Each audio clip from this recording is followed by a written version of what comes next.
Okay, magandang araw po sa ating lahat at heto, panibagong update na naman ang ating tatalakayin ngayong araw na ito. Ito'y patungkol po dito sa latest na sinabi ni Sandro Marcos. Patungkol po dito sa kanyang testimony sa ICI. Ang sabi ni Sandro Marcos ngayon ay inalaw na raw niya na ipakita in public yung mga sinasabi niya, testimony niya doon sa ICI. Nung pumunta siya doon sa ICI, tapos biglang napahiya itong si Sandro Marcos kasi po napahiya siya kasi nakat yung live stream ng ICI kasi humingi nga ng executive session, di ba? So hindi na natin nakita kung ano yung sinabi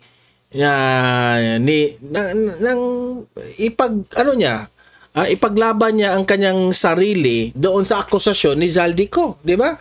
Pero ngayon, inaalaw na raw niya yung video kasi merong naka-video doon eh.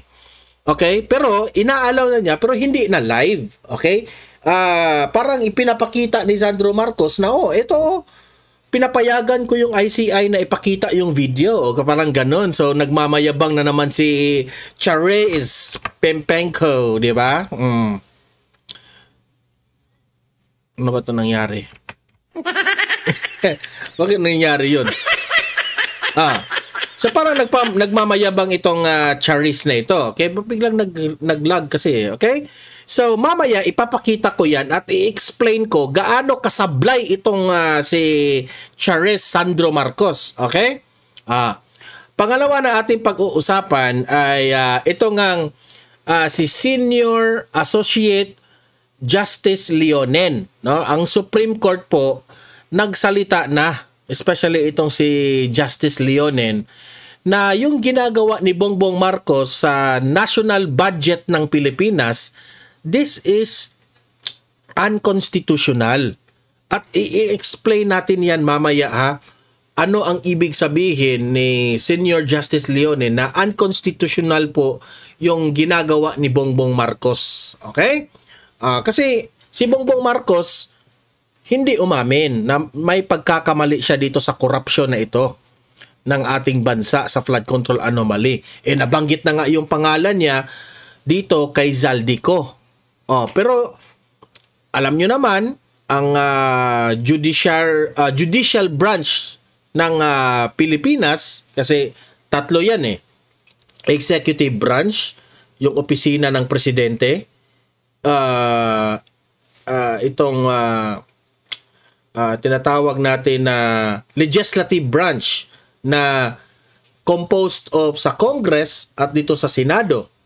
Ito naman yung judicial branch, which is nandyan po ang Supreme Court na nagsasabi na unconstitutional po itong ginawa ni BBM. Mamaya i-explain natin ang lahat, okay? At last but not the least, papanoorin po natin itong si Vice President Inday Sara Duterte sa kanyang latest update sa Hague with former President Duterte. Okay, mamaya pakikinggan natin yan. Okay? Pero guys, bago ang lahat, help me po muna na i-like at saka i-share itong video na ito para guys, kakalat ito sa taong bayan. Okay? Sabay-sabay muna tayong mag-like and share sa Donmar TV. Itong video na ito, like and share. 1, 2, 3, go! Okay, naka-like and share na ba lahat? And also guys, sa mga bago pa lang dito sa aking channel, mag-subscribe na po kayo para lagi kayong updated sa ating mga balita. And at the same time, yung mga cellphone ninyo, ma-notify yan kung meron tayong breaking news, bagong uploads, o kung nagla-live ang ating channel. Ma-notify kayo lahat dyan. Kaya mahalaga po na mag-subscribe tayo sa Donmar TV. 1, 2, 3, go! Ayan, nakasubscribe na ba lahat? Okay, so heto na nga. Ipapakita ko itong pumutok na balita ngayon. Heto, binalita ito ng Politico. House Majority Leader and Ilocos Norte Representative Ferdinand Alexander Marcos has given the Independent Commission for Infrastructure full authority to release the video of his testimony to the public. So, siguro, napahiya itong si Sandro Marcos, kaya nagbago ang kanyang isip na ipakita na lang yung video doon sa ICI niya. Pero hindi na ito live ha. Recorded video na lang ito. Na kasi kinakantsawan siya ng batikos eh. Na pa-sworn statement for sworn statement pa, ang yabang-yabang doon, di ba? Pag ganon pa yung bibig niya eh, di ba? So, ang sa atin lang ba na dapat ni-live yon. Pinakita ng sambayan ng Pilipino for transparency. Kung ano-anong mga, sabi pa nga ni Falsis, di ba? Yung attorney na bobo, na matapang matapang raw si Sandro Marcos kasi talagang humarap siya doon, di ba? Talagang humarap siya sa ICI. Hindi raw kagaya ni Congressman Pulong na in-invite, hindi naman sumipot doon sa ICI. Alam na natin ang dahilan dyan, ha? Kasi ayaw ni Congressman Pulong na sumabay sa scripted nilang plano. Hindi nyo mauuto ang mga Duterte. Ngayon, si Sandro Marcos, Falsis, makinig ka, ikaw ang attorney Falsis kang bobo ka, makinig ka dito. Pumunta nga ito doon sa ICI. So, let's say pumunta siya kasi matapang, mayabang siya doon. At for transparency raw. Sige. Pero noong gagawin na yung question and answer, siyempre magtatanong yung ICI sa kanya. Di ba? Tungkol po sa sinabi ni Zaldico. Ngayon, biglang humingi ng executive session. Ano tawag mo dun? Ha? So, hindi na. Naputol yung live stream ng ICI. So, syempre, nagpatuloy. Hindi na natin alam taong bayan kung ano ang nangyari doon sa live stream o kung anong recorded video na lang. Ngayon, napahiya siguro siya sa ginagawa niya. Ngayon, inuutusan na niya ang ICI na okay lang, i-release nyo ang video. Di ba? Mayabang. Ang yabang. Nakalagay dito. Sabi ni Sandro Marcos, ICI may release video of my testimony if it will not harm probe. Utot mo. Utot mo. Ngayon ka lang magsasabi na i-release mo yung video? Di ba? Sinong ginagago mo? Hindi kami tanga taong bayan, Sandro Marcos. Noong time na nandoon ka na sa sa ICI, bakit naghumingi ka ng executive session at ayaw mong i-live stream yung question and answer nyo? Tapos ngayon magmamayabang ka, ikalandraka mo na you are transparent kasi i-release mo na yung video? Sinong inuuto mo taong bayan? Hindi kami uto-uto, Sandro. Yan ba ang sinabi? Falsis, ito ba yung sinabi mo na, ito yung sinabi mo na matapang? Ikagaya rin ito sa'yo, bakla. Akla ka. Diba? Bakla ka, Sandro Marcos, bakla rin ito, kagaya mo. Tapos sasabihin nyo, matapang, pumunta doon sa ICI. Utot mo. Huwag nyo kaming ipasok sa bulsa ninyo na ipapakita nyo yung recorded video? Bakit? Bakit na-edit na ba ng ICI? Kaya you are confident now na i-release ang video, ang testimony mo, kasi iisipin namin yan ng taong bayan. Hindi naman kami nag-aako sa ICI na inedit yung video. Pero syempre, yung taong bayan, yan ang unang iisipin. Baka confident ka nang i-release yung testimony mo, baka inedit na yan ng ICI.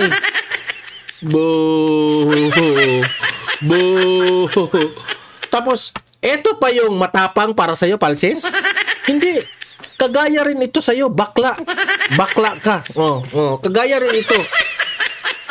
Ikukumpara mo pa ito kay Congressman Paulo Pulong Duterte na may bayag man yun si Congressman Paulo? may reputation, may dangal, may dignidad ang mga Duterte. Iko-compare mo dito. Wag kami, Sandro Marcos. Ha? Wag mong lokohin ang taong bayan sa mga ganyang statement mo. Kagaya ka rin ng tatay mo na puros lang bibig, puros lang istorya. Ha? Kayabangan. Wag kami, Charis. Wag kami. Ha? Ang mga DDS po ay mga matatalino, hindi kagaya ng mga kakamping. Kaunti na nga lang kayo, ang dami pang bobo ninyo. Di ba? Wag kami, Sandro Marcos. You are now confident na iparelease mo ang testimony mo sa ICI? In the first place, why did you cut na maghingi ka ng executive session? Then kinat ng ICI ang live stream. Hindi namin nakita ang buong video na yung live stream talaga. Di ba? Baka yung pag pinutol sasabihin na naman ng mga bobong kakamping dito at mga loyalista, Donmar, recorded yun. So meaning, pareho lang yun, bla bla bla. O sige, let's say pareho. Bakit kami nagre-reklamo dyan? Iba kasi yung recorded video na compare sa live stream. Kasi yung live stream, hindi yun magiging scripted. Okay? Sa itong video na gusto niyang iparelease, pwedeng i-edit yan eh. Hindi natin alam kung ano ang nangyari sa loob. Baka sasabihin, okay, Sandro ha, bago namin i-record ito yung mga tanong namin. Ito yung tanong. Mag-prepare ka na ng sagot mo. Di ba kapag prepare siya kung ano ang sasagutin niya? Di ba? Well, kung ma-live stream, hindi sila makagawa ng instruction. Talagang tuloy-tuloy ang question and answer. At makikita natin kung siya ba'y nagsasabi ng totoo o hindi. Di ba? So, it's too late para sabihin sa taong bayan na you are transparent. Gusto mong i-release ang video? Huwag mo kaming utuhin, Sandro. Alam na namin ang galawan ninyo noon pa. Nabudol na kami sa 2022. We learned our lesson already. Huwag kami. Huwag kami, Sandro. Huwag kami, Charissa. Huwag kami. Kayo ang mga audience ko dito sa Donmar TV. Naniniwala pa ba kayo dito? Na transparent itong ginawa niya? Na pwede niyong i-release ang testimony ko sa ICI. Maniniwala pa ba kayo dito? Na yung video na i-release ay magiging transparent yun? I-comment nyo kung sa tingin nyo transparent yan ng video na yan. Kayo na, basta ako, wala na. Hupas na. Wala na. Kinat niyo. Gusto namin live stream. Kahit nga siguro live stream, nakakuha na kayo ng idea, i-scripted nyo pa rin yung question and answer. Pwede rin yun, di ba? Wala na. Wala na kayong kredibilidad sa totoo lang, Sandro. Comment kayo dyan anong masasabi nyo dyan. Punta naman tayo sa, tama na yan si Charis, nakakasawa yung mukha. Punta naman tayo dito kay Justice Leonen. Ito, na-release itong balita na ito raw si Senior Associate Justice Marvic Leonen flag the presidential certification, meaning si BBM, na itong urgency for the 2024 General Appropriations Act o itong tinatawag nila na GAA as an unconstitutional grave abuse of discretion. Which is tama naman siya eh. Mamaya i-explain ko ito para sa mga in layman's term. Leonen argued that the certification improperly fast-track the budget approval, meaning pinabilisan, allowing Congress, para itong Congress makagalaw to approve the bicameral report on the same day it was distributed. Meaning madali. Okay? Di natin alam kung na-review ba ito ng tama. He concluded that this irregularity renders the entire 2024 budget unconstitutional. Okay? Meaning to say, hindi po tama ang ginawa ni BBM dito sa 2024 GAA. Sabi ni Leonen, the President committed grave abuse of discretion in issuing the certification. Hence, the entire General Appropriations Act of 2024 o itong GAA 2024 is unconstitutional. So, pwede pong ma-impeach si Bongbong Marcos dito. Good luck sa iyo, ha? Eh di syempre, hindi yan ba i-impeach? Kasi tinaasan na niya ang sweldo ng mga military. Sip-sip eh. 2025, 26, 27, 28. Marunong rin, di ba? Ang mga men in uniform, tinaasan niya ng sweldo kasi takot siya eh. Anong ibig sabihin dito? Okay? Lawakan natin ang ating isipan. Gusto ko ang mga masang Pilipino ay maiintindihan nyo po itong anong ibig sabihin ni Justice Leonen. Ayan, ang picture, nakatabi si Leonen. Galit na galit rin yan kay BBM eh. Pero, ano yan ha? Neutral yung judicial system natin ha, pero may nakita silang unconstitutional itong galawan na itong bangag na ito. Okay. Anong ibig sabihin? The President said the budget was urgent. Meaning to, anong ibig sabihin ng urgent? Okay? Yun bang ura-urada?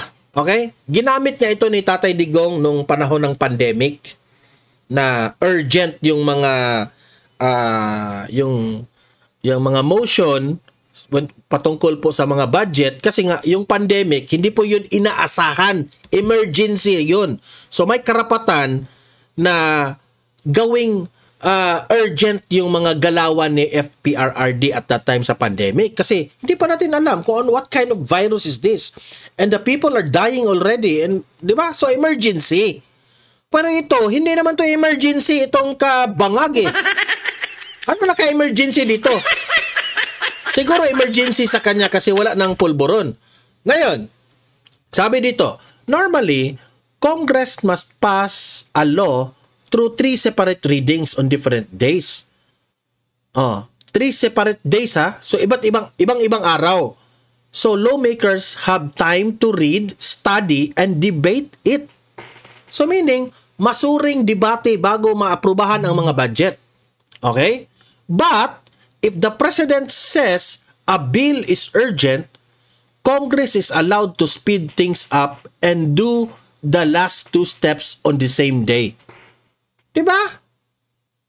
So, minadali for short.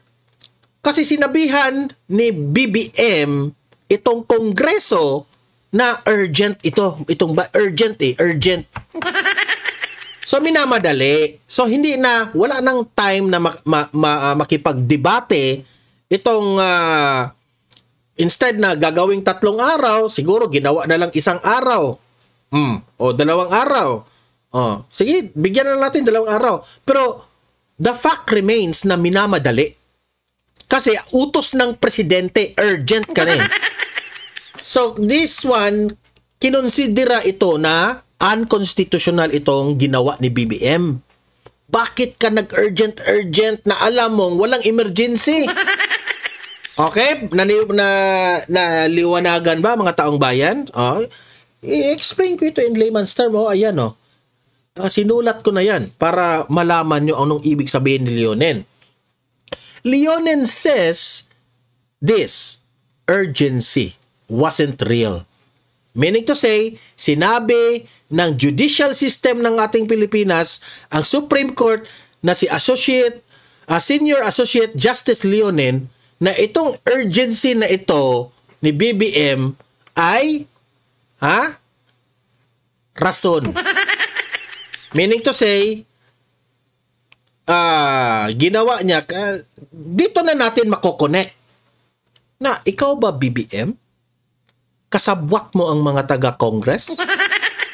Kasabwat mo ang pinsan mo dyan sa House of Representatives? Kasi yung pinsan pa niya, si Tambaluslos pa ang House Speaker dito. Di ba? Urgent eh. So, ginamit mo yung urgent nyo, because the president can do that if emergency, pero wala namang emergency eh. So, siguro emergency para makurakot na nila. Hindi ko alam. Nagtatanong tayo. So, itong si Justice Leonen ay naniniwala po na ang presidente ay should only use this power, no? Gagamitin lang itong kapangyarihan na ito kung merong talagang totoong emergency. Tinatagalog ko na yan ha.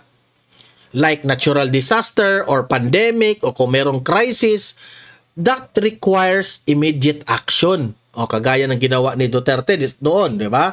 Kailangan na ng ma-release itong mga budget na ito kasi pandemic na namamatay na yung mga tao, so the surge of the sense of urgency. Dapat.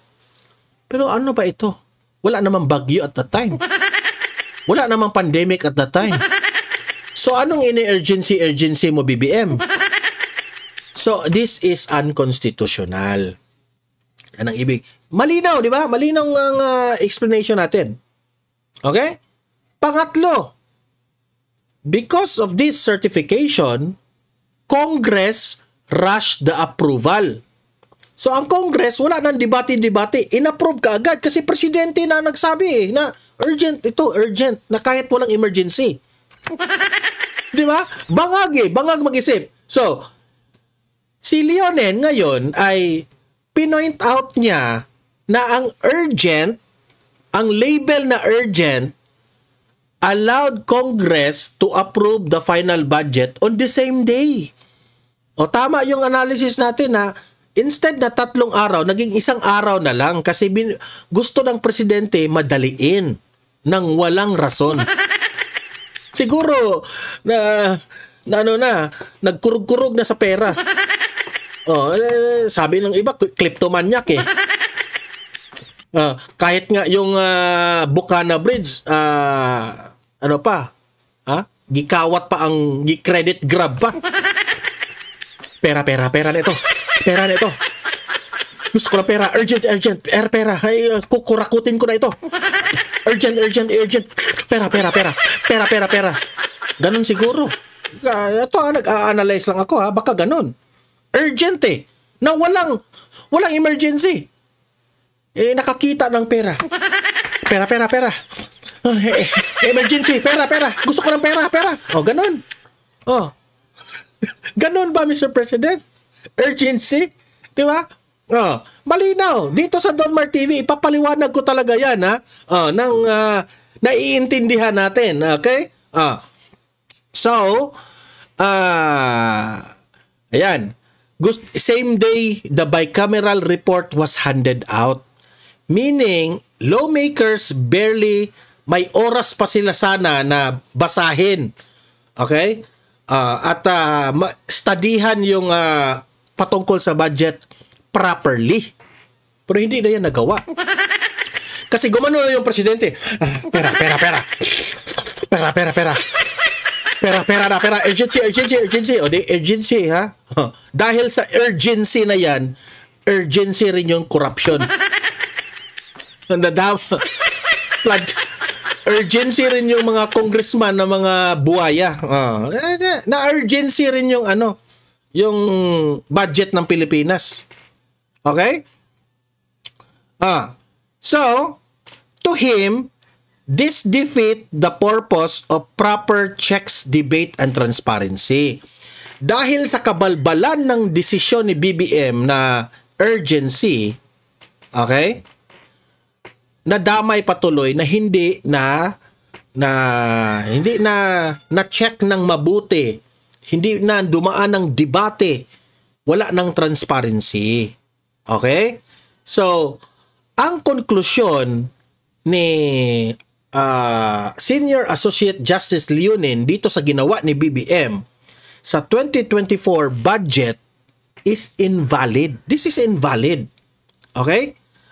Kasi yung budget ay minamadali. Okay? So, ang pananaw po ni Leonen dito ay fake urgency claim ang ginawa ni BBM. So, nagpa-as if si BBM na merong emergency pero wala naman. Fake urgency nga. So, naniniwala po itong si Leonen na itong buong proseso ng budget ng 2024 ay hindi po to katanggap-tanggap, unconstitutional, sabi ni Leonen. Okay? So, having said that, kung merong matino na mambabatas o kahit man lang mga audience o mga masang Pilipino, ay pwede po tayong mag-file ng impeachment complaint kay BBM. Diba? Palakpakan. Impeach. Diba? Impeach. Dapat ipa-impeach ka, Bongbong Marcos. Ikaw ang dahilan bakit sobrang daming korupsyon nangyari sa 2024 budget. Ikaw, because of this, hindi masyadong hindi dumaan sa tamang proseso. Instead na meron pang debate, i-check ng mabuti yung mga sa budget, 'di ba? Dapat dumaan for transparency, pero wala 'yan. Nilaktawan 'yan lahat kasi yung presidente nagmamadali. Pera. Gusto ko ng pera, urgency. Pera. Pangiwi pa. Pera. Gusto ko ng pera, urgency. Tabalos-los. Pinsan, madaliin mo yan. Madaliin. Emergency. Kanon. Diba? Yan ang nangyari. So, tapos na tayo dyan. Kayo nang humusga. Did Bongbong Marcos committed an unconstitutional move? Mag-comment kayo ha. If you think na dapat i-impeach si BBM, i-comment nyo. Ipaliwanag nyo. Kung hindi dapat i-impeach, ipaliwanag nyo rin. Kayo nang bahala dyan. Okay? Fair tayo dito. Ayan. Heto na.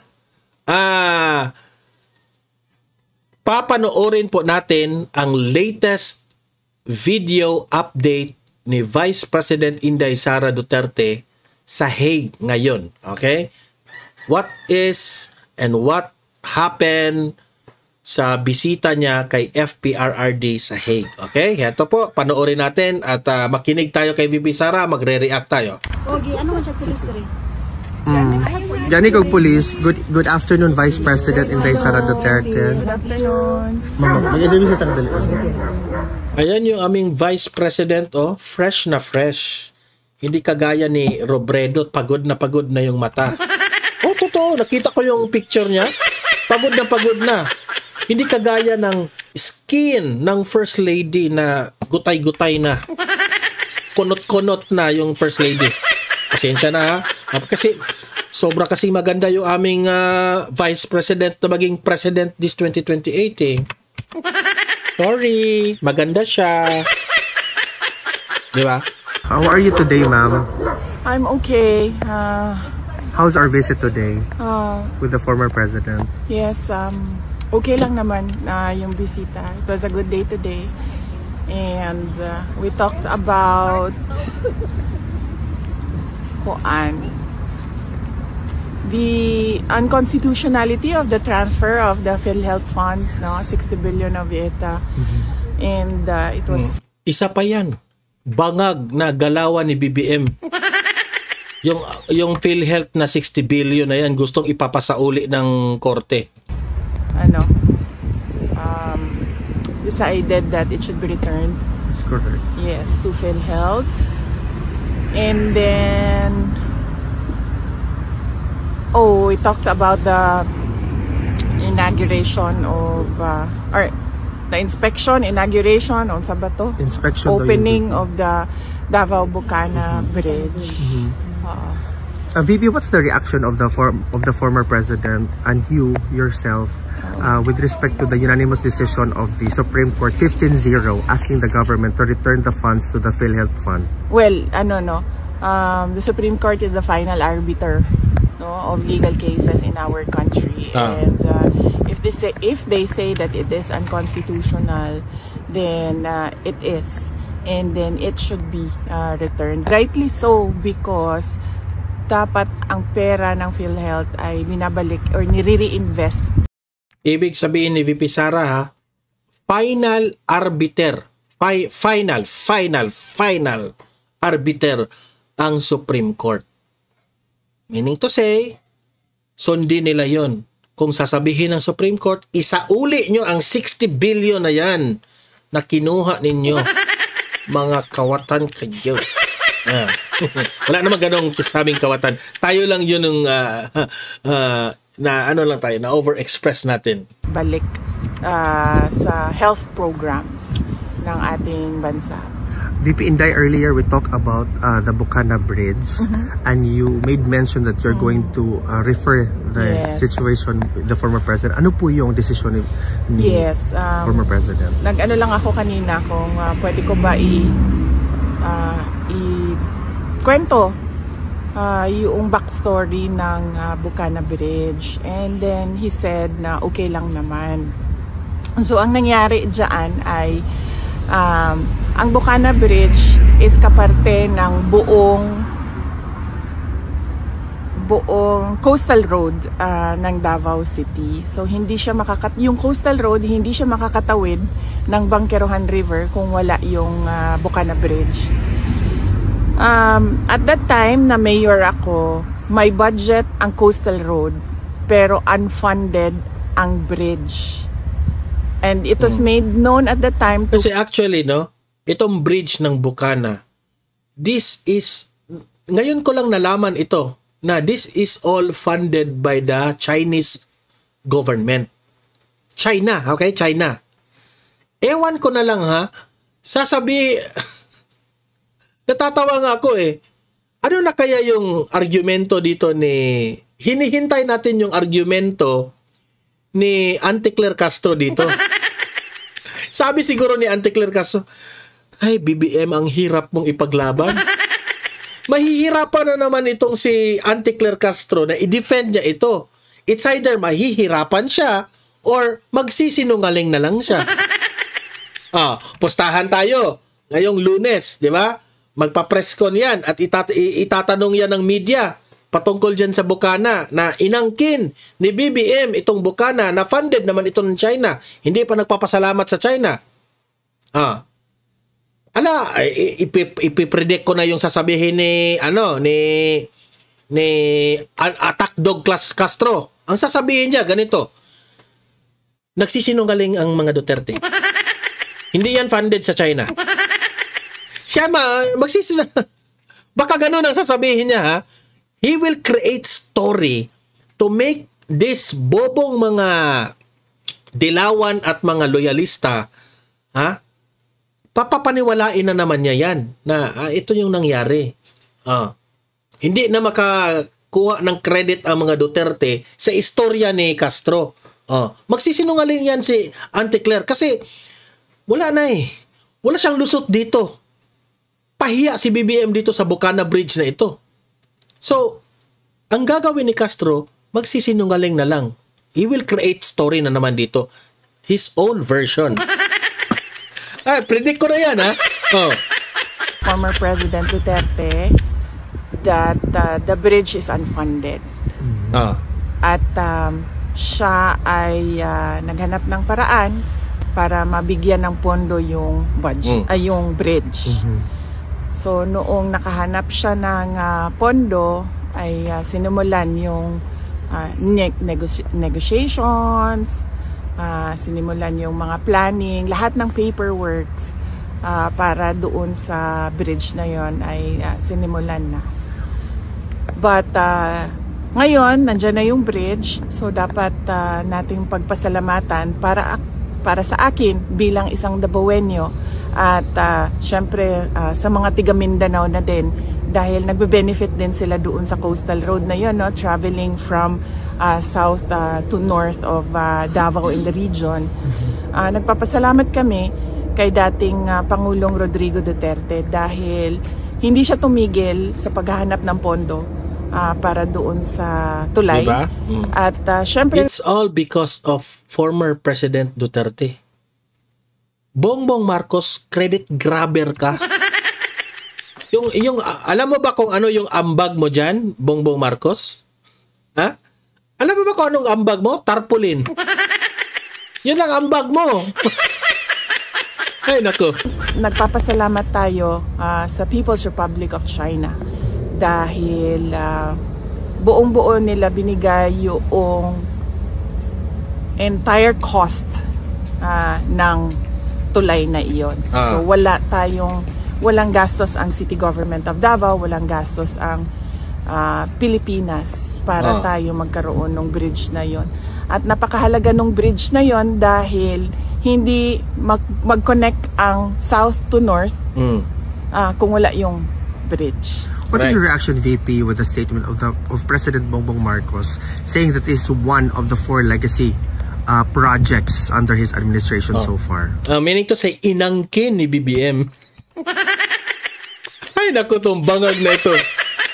Wala na talagang magawa. Inangkin ang lahat, di ba? Basta sa akin, yun na lang.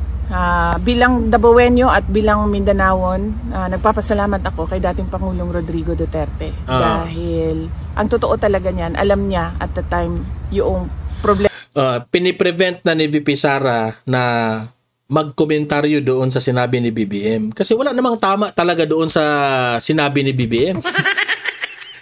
Tapos, kung makasabi pa siya ng masama, iiyak na naman si Castro. Diba? You might as well, direkta na kayong magpapasalamat kay FPRRD kasi without FPRRD's effort na humanap ng pondo, hindi ito made possible. Tema ko bilang mayor. Now, may coastal road, may budget ang coastal road, pero wala kaming budget para sa tulay. At and yes, as I said, yung source of fund, ang People's Republic of China, sila yung pinagpapasalamatan ko. VP Inday, on a different matter, today the determination of the medical records with respect to the competency of the former president will be submitted. Was the submission done already or? Wala akong, hindi ko alam kung nasubmit na ba yung medical records. Ang siguro, tamang tao na sumagot kung ano yung nangyayari sa kaso ay si Attorney Nicholas Kaufman.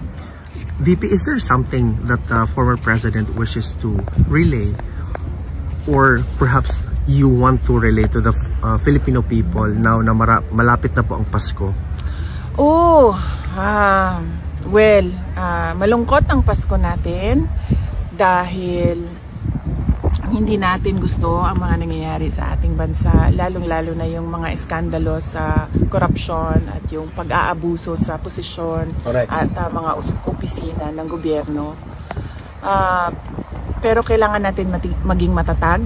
As Filipinos, we are known to be resilient. Kaya kailangan natin itawid itong Pasko na ito na merong pag-asa sa ating mga puso. At syempre ipagdasal natin yon na mas maganda ang ating taong 2026 sa kung ano man yung dinaanan natin ngayong 2025. Thank you, VP. May question bang iba? May mga bali-balita po kasi na yung ibang media po is pinalalabas po nila na overpriced daw po yung nabili ng OBP na CCTV. Wala pong findings na ganon ang Commission on Audit. Kung nakita ninyo sa statement ng Office of the Vice President, pinublish na yung report ng Commission on Audit at wala silang findings of any wrongdoing sa Office of the Vice President.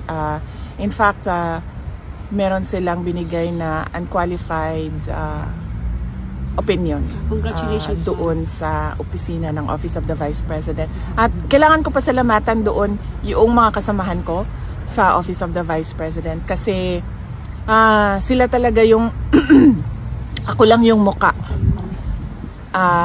ng opisina. Pero lahat ng paperworks, lahat ng trabaho sa mga utos ko, lahat ng legwork trabaho yan ng mga personnel ng Office of the Vice President. Kaya papasalamat ako sa kanila dahil nakuha nila yung ano bang tawag? Unqualified opinion. And by the way, ma'am, congratulations kasi kayo po yung pinakamataas na ratings po. Trust rating. Yes, opo. Nagpapasalamat din ako niyan sa ating mga kababayan, no, na nakikita nila yung trabaho ko bilang Vice President at trabaho ng mga kasamahan ko sa Office of the Vice President at malaki ang kanilang tiwala sa kakayahan namin at yes, so nagpapasalamat ako sa mga kababayan natin at kahit man na bumaba or tumaas yan, na pabago-bago ang numbers, rest assured that the Office of the Vice President will continue to faithfully serve the Filipino people. One more, ma'am. Yes, ma'am. Any reaction, ma'am, kasi sabi po ni BBM is willing daw po siya makipagdialogo sa inyo para daw po sa ikaunlad ng Pilipinas.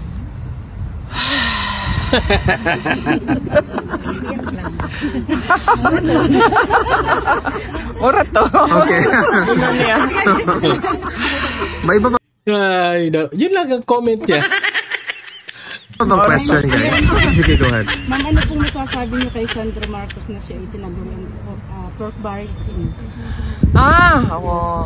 Well, wala akong wala pa sa akin yung mga dokumento, ma'am, no? At hindi ko pa na-review yung mga dokumento. So, hindi muna ako mag-comment sa ganyan. Pero ang pwede ko pong i-comment ay madami talagang mga insertions ang iba't ibang mga congressman. Kasama na si Congressman Sandro Marcos. At nakikita natin sa papel yun. Hindi siya chismis, hindi siya yung gawa-gawa lamang. Kasi nakikita talaga siya sa mga documents, yung mga insertions ng project. Thank you, ma'am. VP, just one last question. Are you prepared for a possible impeachment complaint filed next year? Yes, we're about to release a statement about the impeachment, no. So lalabas namin 'yan sa Monday. Tinatapos lang namin ngayon. Meron lang ako mga edits and amendments doon. So para may balita ka naman sa Monday. Ang dami mo nang balita. Thank you, VP Inday.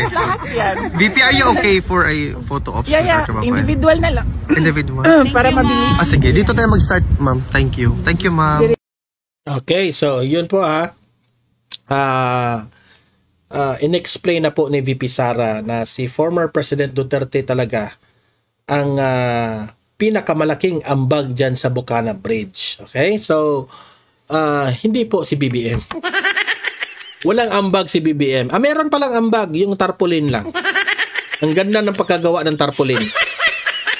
Okay, so i-comment nyo dyan anong masasabi nyo kay BBM patungkol po dyan sa Bocana Bridge, sa kanyang pagka-credit grabber. Okay, ilatag nyo inyong argumento dyan, babasahin natin yan. Paki-like, paki-share para marami po ang makaalam na sa mga nangyayari ngayon, no? Importanteng mag-like and share, guys. And i-subscribe nyo na rin ang channel na ito, If this is your first time at nagustuhan nyo ang video na ito, help me subscribe Don Mar TV para updated kayo lagi. Libre yan, walang bayad. Okay? See you in my next video. Have a great day. Have a great night. God bless po sa ating lahat. Mabuhay ang Pilipinas. God save the Philippines. Bye-bye.